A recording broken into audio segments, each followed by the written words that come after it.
Friends, इस video में आप देखने वाले हैं एक ऐसा पावरफुल जैविक फर्टिलाइज़र जिसको डालने के बाद आप प्लांट पर इसके फ़ायदे देखकर हैरान रह जाएंगे।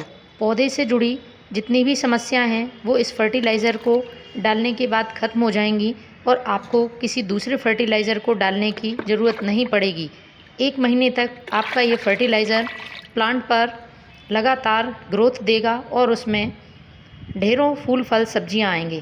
फ्रेंड्स, आप अपने प्लांट में सभी तरह के खाद देकर परेशान हो गए हैं, लेकिन प्लांट में किसी तरह की फ्लावरिंग नहीं हो रही है, फल फूल सब्जी नहीं आ रहे हैं या पौधे की ग्रोथ रुकी हुई है, पौधे की पत्तियां पीली पड़ रही हैं, बर्ड्स ड्रॉप प्रॉब्लम है। तो इन सारी प्रॉब्लम से निकलने के लिए आपको मैं एक बहुत ही सिंपल सा जैविक खाद बताने वाली हूँ। इस खाद के इस्तेमाल से आपके प्लांट में निश्चित तौर पर फल फूल आने लगेंगे।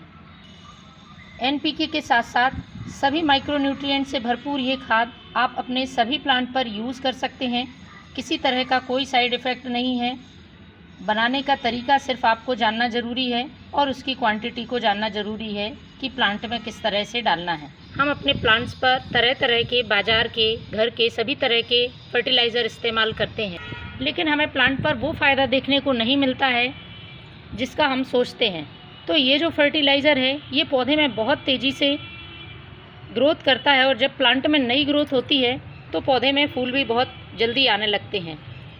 इसमें मौजूद नाइट्रोजन पौधे में नई ब्रांचेस निकालता है, पौधा घना बनता है और मौजूद इसमें पोटेशियम प्लांट में कलियां बनाने में हेल्प करता है। महीने में एक बार आप इस फर्टिलाइज़र का ज़रूर यूज़ करें।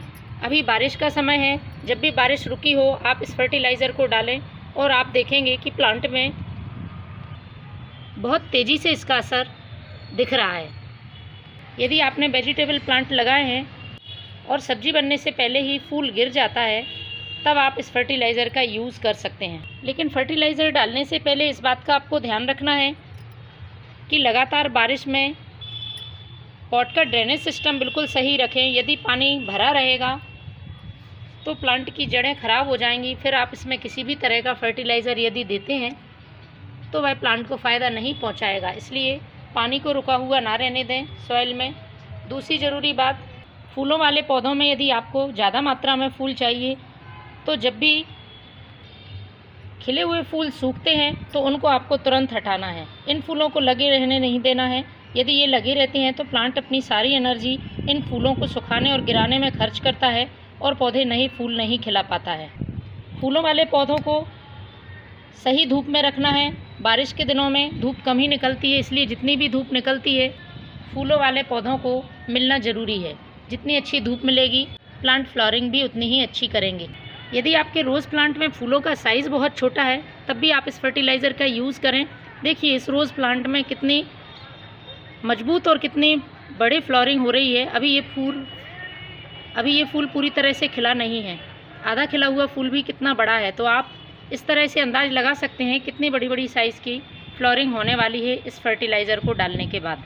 यदि आपने सीड्स ग्रो किए हैं और प्लांट थोड़े से बड़े हो गए हैं तो इनमें भी आप ये फर्टिलाइज़र डाल सकते हैं। बहुत तेज़ी से इसमें ग्रोथ होगी और जल्दी से ये कलियाँ और फूल बनाना शुरू कर देंगे।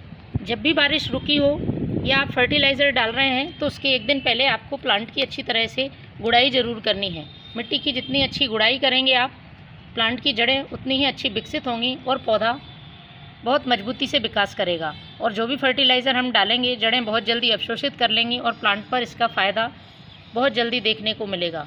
तो ये एक लिक्विड फर्टिलाइज़र है और सभी पौधों पर आप इसको यूज़ कर सकते हैं।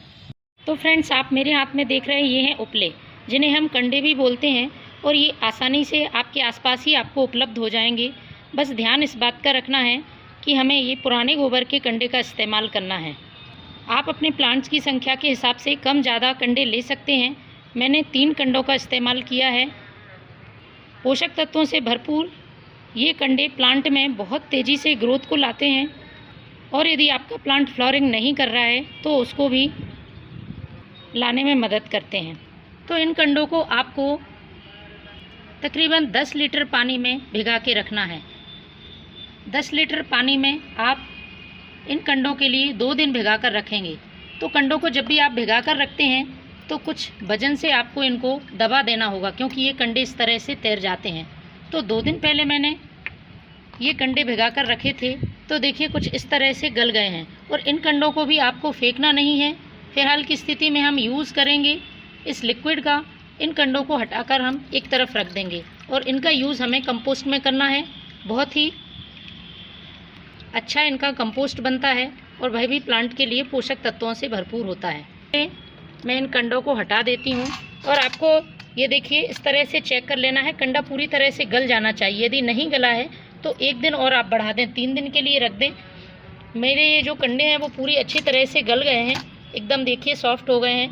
ये जो पहले का कंडा था सूखा हुआ कुछ इस तरह से, और गीला होने के बाद ये देखिए कंडा पूरी तरह से गल गया है, क्योंकि जितना अच्छा कंडा गलेगा उतने ही ज़्यादा पोषक तत्व इस पानी में मिल पाएंगे और प्लांट के लिए ज़्यादा फ़ायदा करेंगे।